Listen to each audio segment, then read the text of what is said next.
అధికారంలో ఉన్నప్పుడు చేసిన తప్పులకు సమాధానం చెప్పుకోలేక రోజొక కొత్త అంశంతో తెర మీదకి అటు హరీష్ రావు ఇటు కేటీఆర్ వస్తున్న పరిస్థితి. కేటీఆర్ జిల్లాల అంశమైతే హరీష్ రావు కోల్ అంశమని, ఇవి లేని అంశాలను తెర మీదకి తెచ్చి అటు కోల్ స్కామ్లో ఏదో జరిగిందని చెప్పి ప్రజల్ని మభ్యపెట్టి తనకిచ్చిన నోటీసుల్ని డిఫెన్స్ చేసుకోవడానికి హరీష్ రావు తిప్పలబడుతుంటే, ఇంకొక వైపు కేటీఆర్ జిల్లాల ప్రస్తావన తెచ్చి లేని జిల్లాల ప్రతిపాదనను తెర మీదకి తీసుకొచ్చి సెంటిమెంట్ రగిల్చేదో లబ్ధి పొందాలని, దాంతోపాటు వచ్చే నోటీసులకు ఇది మేము పోరాడుతున్నాం కాబట్టి మాకు నోటీసులు ఇస్తారని చెప్పి ఒక బుకాయించే ఒక ఎత్తుగడతో బావబామార్దులు ముందుకు పోతున్నా సరే, మీరు ముఖ్యమంత్రి గారి ట్రాప్లో పడ్డరనే అంశం మీకు తెలియకపోవడం అనేది విచారకరం. అది కేసీఆర్ మీకు చెబుతుండో లేదో, లేదంటే జరుగుతున్న పరిణామాలను మీరు నిశితంగా గమనిస్తే మీకు మీరుగా స్వీయ రక్షణ కోసం మీరు చేసే తప్పులతో కూడిన ఎత్తుగడలు మిమ్మల్ని రాజకీయ పతనం వైపు నెడుతున్న పరిస్థితి మీకు అర్థమవలసిన అవసరం ఉన్నది.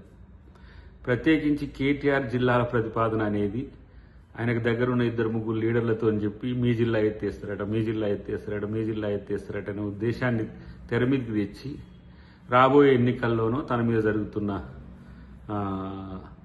ఈ నోటీసుల తంతుతోనూ తప్పించుకోవాలని చూస్తున్నాను. మున్సిపల్ ఎలక్షన్స్ లక్ష్యంగా ఈ జిల్లాల మూవ్మెంట్ చేద్దామని ఒక ఆలోచనతో వచ్చింది వాళ్ళు. కానీ వాస్తవానికి జరిగింది ఏంటిది?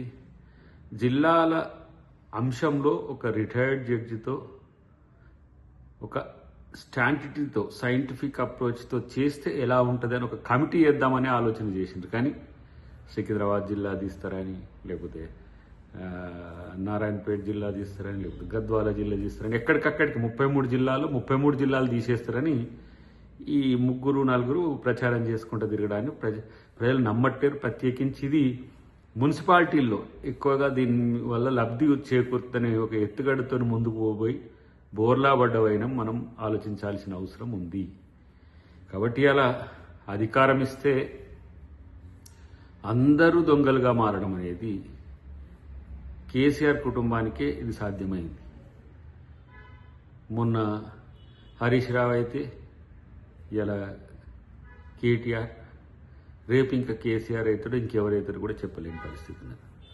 కాబట్టి మళ్ళీ దీనికి ఈ రంగులు పూస్తారు.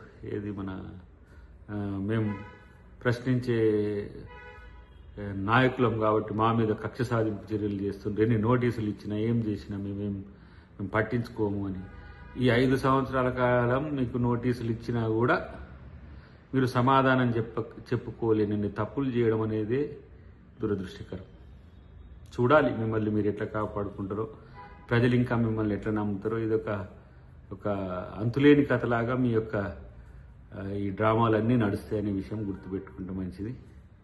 అన్నిటికంటే ముఖ్యంగా తెలంగాణ ప్రజలు నమ్మి మీకు అధికారం ఇస్తే వాళ్ళ పట్ల వ్యవహరించిన తీరు, ఫోన్ ట్యాపింగ్ కానీ ఇతరత్ర ఎందుకో ఆ ఫోన్ ట్యాపింగ్ అనేది మీకు ఏం అవసరం వచ్చిందో, దేని కొరకు, ఎన్నికల్లో గెలవడానికి ఫోన్ ట్యాపింగ్, వ్యక్తులను బెదిరించడానికి ఫోన్ ట్యాపింగ్, రాజకీయంగా బలపడడానికి ఫోన్ ట్యాపింగ్, మీకు వ్యతిరేకంగా చేయకుంటుండడానికి ఫోన్ ట్యాపింగ్, ఇన్ని రకాల వివిధ కుటుంబాలకు సంబంధించిన అంశంలో కూడా చేసిండ్రు అని ఒక చర్చ వస్తున్నది. ఇలాంటివన్నీ కూడా తెలంగాణ ప్రజలు జీర్ణించుకోలేకనే మిమ్మల్ని అధికారం కోల్పోయినప్పటికీ కూడా ఇంకా మీకు ఆ తరహా అహంభావపూరిత ధోరణిని మీరు వదులుకోలేకపోవడం అనేది మీ భావదారిద్ర్యం. డెఫినెట్గా ప్రజలు మీ పట్ల అప్రమత్తంగా ఉండాలని చెప్పి ప్రజల్ని కోరుతున్నారు. ఎందుకంటే వీళ్ళు చెప్పే మాటలు వినొద్దు, నమ్మొద్దు తెలంగాణ సమాజం అని చెప్పి తెలియజేస్తారు. Subscribe us and press the bell icon for more interesting updates.